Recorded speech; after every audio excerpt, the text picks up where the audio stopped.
This is the Not All Love and Light podcast. I'm your host, Romy, and my intention is to share everything that I'm learning, what I'm unlearning, and everything in between. Because growth is not all love and light. It's shadow, it's rebirth, and choosing yourself over and over again. Thanks for being here. Let's get into today's episode.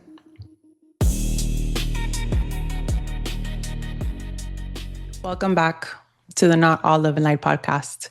It was not my intention to be gone this long, to disappear. It's almost been a year and a half since the last episode aired, which blows my mind to think that it's been that long since that episode aired. It's crazy to me. I love doing this work. In the past, I've had amazing guests and some not so amazing people as well. If you notice, there are a lot of episodes that have been deleted. I'm just not in alignment with these people. I'm in a space where I'm not going to allow anybody's energy, anybody's presence in my space that I just don't want. If the episodes seem a little bit out of place, it is what it is. It's my podcast and I can do whatever I want. With that said, the podcast needed a break. I needed a break. I needed to see and feel out exactly what direction I wanted moving forward. I've evolved so much since the first episode aired, which was 4 years ago. I wanted to do things that reflect where I am. I am someone that's always evolving, always changing. This is my project and it will continue to evolve and grow as I grow. In this year and a half that I've taken this break, the one thing that was certain is that when this podcast came back, it was going to be solo episodes, at least for now. Like I said, I'm always changing. I'm always evolving. I'm allowed to change my mind. If I feel a conversation is in alignment, I'll have it. Having guests on the show is not really what I feel called to do right now. I have a lot to share with you guys myself. This is the rebirth. This podcast has a new feel. It's different. I'm different. And I love it. I love it here. I love where I'm at. In this year and a half, I've gone through my own healing journey. It's incredible when you continue to put the work into yourself, how much your life could change. This work is not easy. I see so many posts that people are saying they didn't know that healing was going to be so hard. They thought it was just journaling and meditation. And it's so funny because that is the message that I like to give out. It's not all love and light. What I've gone through in the last year and a half, the evolution that I've gone through, it has not been love and light. There's been a lot of joy and a lot of happiness and a lot of great things, but internally, especially the last couple of months, I attempted to revive this podcast in Scorpio season, just when it started. That's when I felt like I really missed the podcast. I really want to get this going again. The first episode I tried to record, nothing worked. Nothing worked. I couldn't get the microphone to work. I couldn't get the camera to work. I was getting frustrated because I just wanted to do this. But I took a step back. I checked in with myself. Something felt like it wasn't time. I pulled tarot on it. My confirmation was there. It's not time. Now I see, now I see why it wasn't the time. My healing journey, all of the layers, all of the things in my subconscious that I thought I had healed. That's the thing with your subconscious. You really don't see things sometimes. You're just so far from it, especially when you're in this world and you're doing this work. You're so aware there's cracks and there's going to be ways that it's going to try to protect you. The things that were coming up for me, man, things that I just needed to release and let go. The way that I was showing up for people, the way that I was showing up in relationships. Scorpio season felt like I was fighting the final boss in a game. The big boss at the end when you finally have passed all of the levels and you gotta fight this big bad boss to win the game. That is what Scorpio season felt for me. And I won. I won the game. The rebirth that came from that, the person that was born from that, man, I've never felt so incredible and so great and so aware and so detached from so many things. It was necessary. So the podcast was not ready to come out. It would have been a hot mess. I'm so glad that my guides always have my back and they frustrate me by doing things that I don't want to do, but then we see why. We see why things needed to happen the way they did. In this year and a half, apart from going on my own journey and trying to figure out the direction of the podcast and what I wanted to do, I've also been in school. And I know that I've mentioned it in some episodes. I don't think I've really gone into detail as to what it is that I'm doing. When I was 18, I moved out of my house. I was working. I needed to learn how to support myself. I was never taught how to manage my money, how to manage my finances. It's crazy because my dad was very YOLO. You only live once. Spend your money, whatever. And then my mom is not. My conditioning around finances was insane. We've got a hold on that now. But it was insane. When I was 18, I needed to support myself. I hated school. At this time, I didn't even know that I had ADHD. I wasn't diagnosed until actually I had my son. So at least 25 years old, I was not trying to go to school. Even though I didn't live with my mom, you still have to apply with your parents if you were under 25. I don't know if that's still the case now. I was not a good student. I had to take remedial classes. If you don't know what remedial classes are, is if you don't pass the state test, they need to do placement tests. And then if you fail like certain things, you have to take these classes that don't even count towards your degree. And then I had to pay for it out of pocket. It was a no-brainer for me to just quit. I didn't want to do it, so I quit. Throughout the last couple of years, the thought of me becoming a mental health counselor has trickled. And I've ignored it because I'm not going to school. I'm not going to school. I remember on a Monday, I Googled, what exactly do I have to do in order to become a mental health counselor so I could help more people? As soon as I Googled it, I said, absolutely not. We're not doing this. We're not doing this. I still do not like school. That Wednesday, I had my therapy session. And within the first 5 minutes, my therapist tells me, Romy, why don't you go back to school to do what I do? Because you would be able to help so many people because of the work that you've already done, not only with your clients, but with yourself. There's so many people in this career that just have a degree and haven't actually done the work themselves like we have. When she tells me this, I just sit there shaking my head, looking at her. I already knew that this wasn't coming from her alone. My guides were speaking through her and trying to get this message to me. My first response was, I cannot do this. I am 36 years old. I haven't even started my AA. I'm a single mom. My kid's autistic. I have to take him to therapy. I have another kid. It's a lot. I cook and clean and I do stuff. And I have my business. I cannot do this. That was the first thing that came out of my mouth. All these excuses. And then I added how much I hate school. I don't like it. I like learning.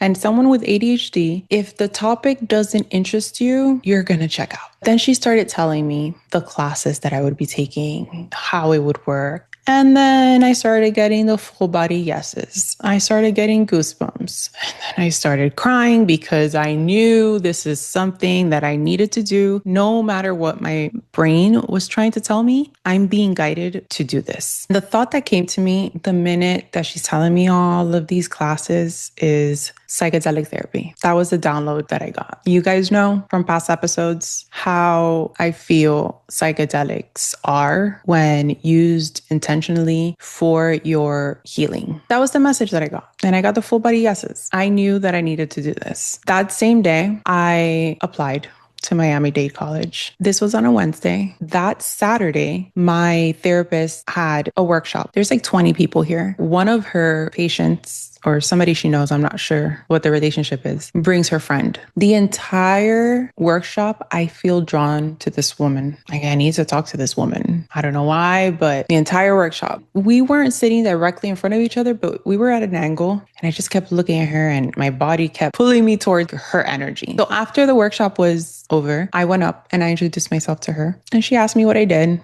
I told her. She's like, oh, that's amazing. So then I asked her, what do you do? She told me that she is the dean of Miami-Dade College. In that moment, I look at my therapist and she looks at me and we're both like, what? So I tell her, that's insane. I just applied on Wednesday. Like, I'm 36 years old. I'm starting my AA. She reassured me, not a problem. She gave me her number. If I ever need anything, let her know, whatever, whatever, whatever, whatever. That was crazy. Monday, I looked up on how to do this. Didn't want to do it. Wednesday, I made the decision to do it after therapy. Saturday, I meet this woman. I get the email that I was denied financial aid. I apply for student loan. I get denied. This part is crazy. My credit was impeccable when I applied for a student loan. There is no reason for me to have been denied whatsoever. I called my mom. Mom, I felt like a child. Can you help me co-sign for a student loan? Because apparently an 18-year-old out of high school could get approved for student loans, but me, a 36-year-old with great credit, all this background, income, all of this, I can't get approved. We apply with my mom, denied again. When my mom leaves my house, I look up and I tell, very angry, to my spirit guides, you guys want me to do this? You guys need to figure out how I'm going to pay for school because I still don't like school and I'm not paying for it. I'm not doing it. You guys need to figure out how this is going to happen if you really want me to do it. Then I get the download to contact the dean. I don't know what it was that I was doing wrong or whatever the case may be. Everything was fixed by the end of the day. Had I not met this woman, I would have just given up because that's it. I think that it was a no-go. This is so in alignment for me to do that no matter how hard it has gotten in the last almost 3 years since I started, I just can't quit it because I don't know what the end result is going to be. I do not picture myself, and this could change. Again, things change. I just don't picture myself in an office having one-on-one sessions with people all day as a therapist. I just don't see it. It's not something like right now, just talking about it, my body's like, no. But there's something that's meant to happen from this. And whatever that is, I'm open to receive. It is what it is. I'm being guided.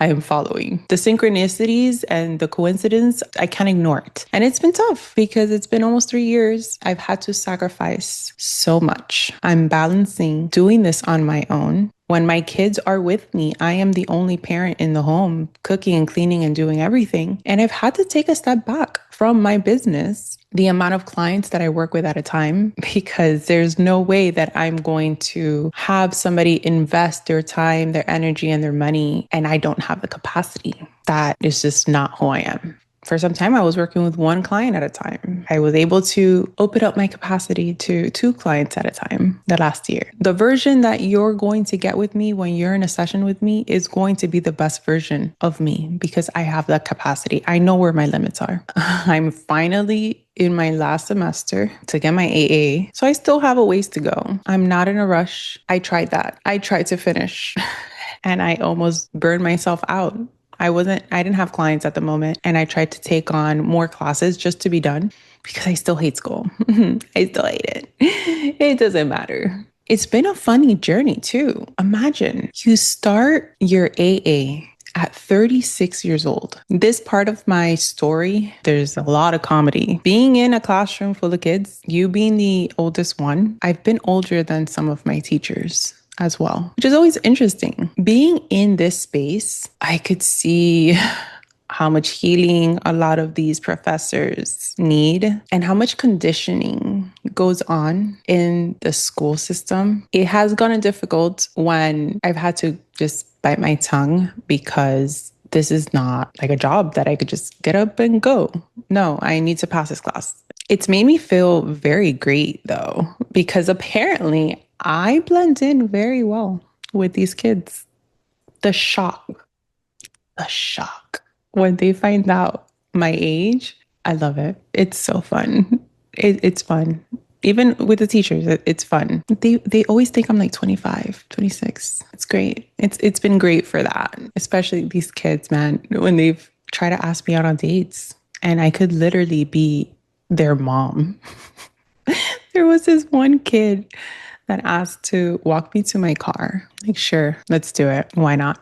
I mean, there was a time I was dating younger men, not that young. I am so sorry. My rule was always I won't date anyone younger than my nephew. My nephew is 10 years younger than me, and I think that would have just been too weird for me. So this kid walks me to my car and he tells me, this is like a mom car.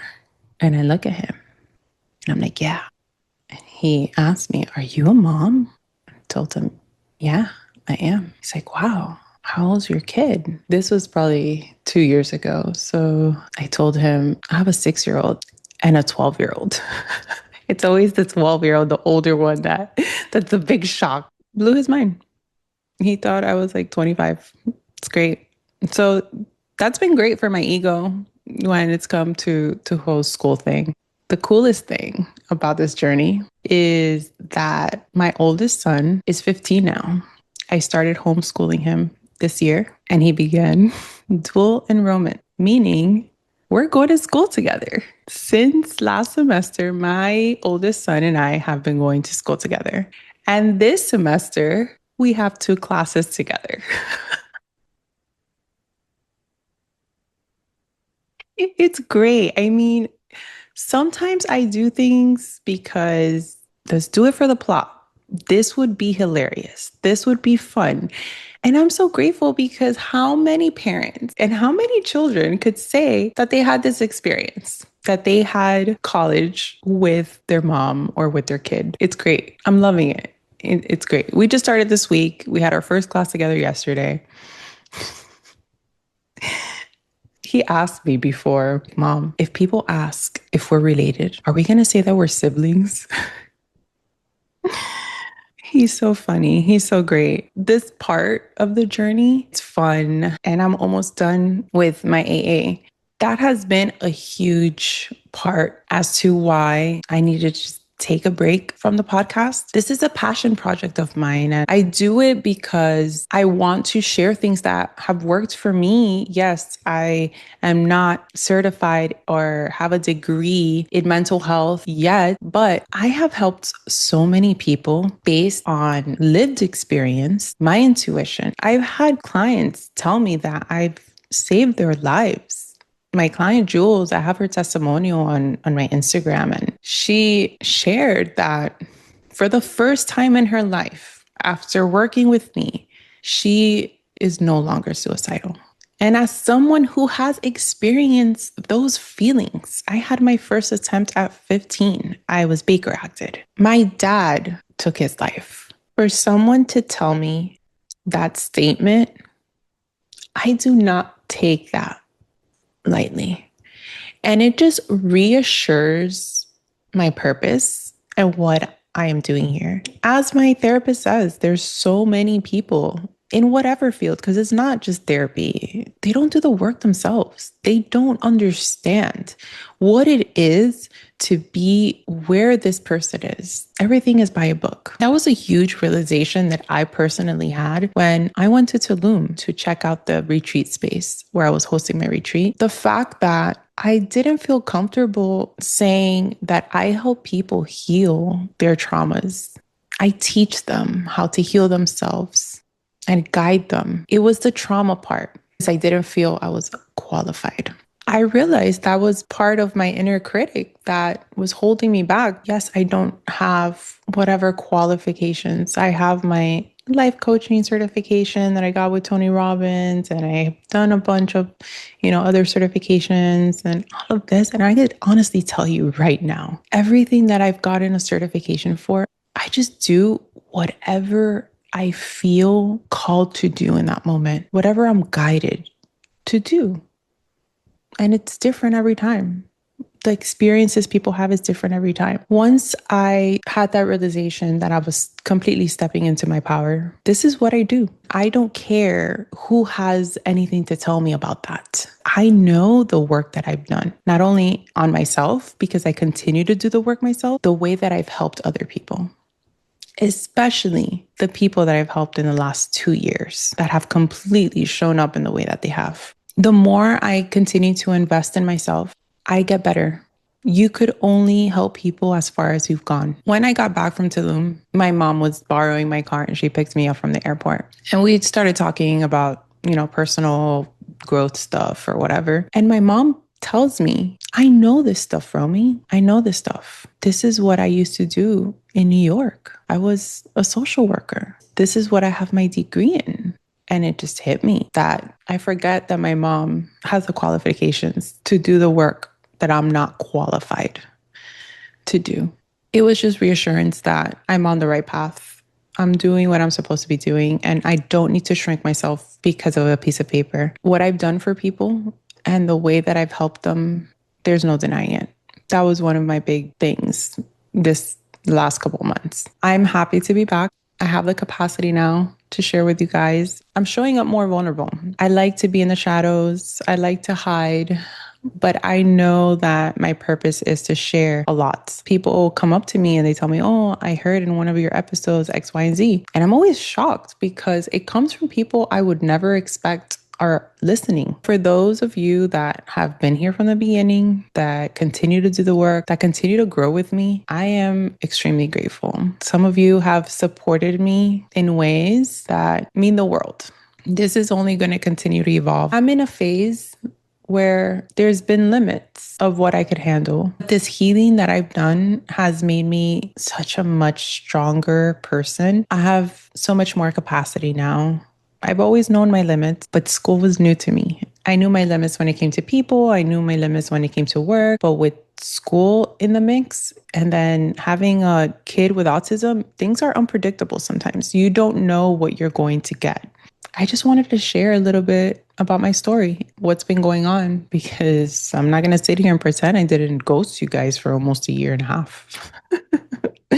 I hate using that word ghosting because ghosting is so stupid. People don't have the capacity to have conversations. I could understand if you ghost somebody you just met on a dating app and you just, oh, whatever, it's not. But people that you've actually had connections with, people that you've actually had relationship with, for you to just ghost them is actually insane to me. You're an adult. You should learn how to communicate. You're never going to have good, authentic, conscious relationships if you don't know how to communicate. And all you do is avoid. Ghosting is weird.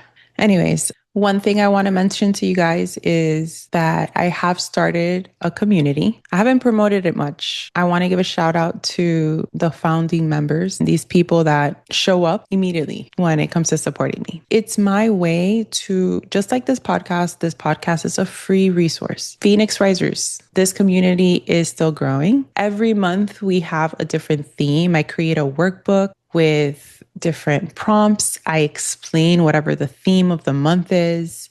And we have a call once a month. In this call, you could talk about anything that's come up for you. You could ask questions. I'm there to coach you in this call. This is my lowest way of you receiving any type of coaching through me. If you want to ask a question anonymously, I have that set up as well. It's just, apart from this podcast, it's my other way of giving back. Healing doesn't have to be expensive, but it is. It is because it requires a lot of time, energy, work. In coaching alone, in the last year, I spent over $10,000 in coaching alone. That doesn't include everything else that I pay for. When you invest that amount in yourself, you're aligning yourself to attract that same type of client. The clients that I worked with last year showed up the way that I would show up. And that is the only type of people that I want to give my one-on-one time with. I am so sorry, but not everybody is meant to sit on a call with me every single week. No, there's different tiers, because this is not only something for you, this is also something for me. It needs to work for me. So this community is a low price way for you to be able to receive some type of healing, but you do have to show up. If you just join the group and you're just there and you're not engaging and you're not really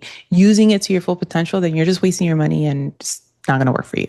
Some people get the resources because I also include rituals. You guys know that I'm huge into astrology. I am not an astrologer. I'm not going to go into every single detail about the astrology that's happening and all of this. I'm not going to do that. But I love the moon. I'm a moon baby. I share my moon rituals. There's other resources. It's a great way for you to be able to work on yourself. Don't make excuses and stick to them. Because just like me, if I would have continued with the excuses and just stuck to them, I would have never gone back to school. I would have never allowed myself to be on this beautiful journey where I've met some amazing people. I've had some great experiences. Still don't like school, the homework, the testing. Oh my God, the testing statistics almost took me out. I actually failed statistics and had to take it again. And I passed by a hair. The struggle's been real. But don't allow your excuses to block you. If you feel you can't do something, then yeah, you're not going to be able to do it. The minute that I decided, of course I could do this, I could literally do anything. It's going to be hard, but I could do it. Your life will change. That's all I have for you guys today. I love you. I'm so excited for this rebirth, this new journey. I'll see you again next time.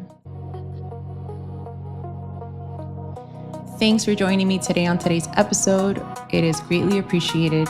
If this episode resonated, hit something within you, share it, subscribe, leave a review so we could keep reaching the right people. And remember, it's not all love and light.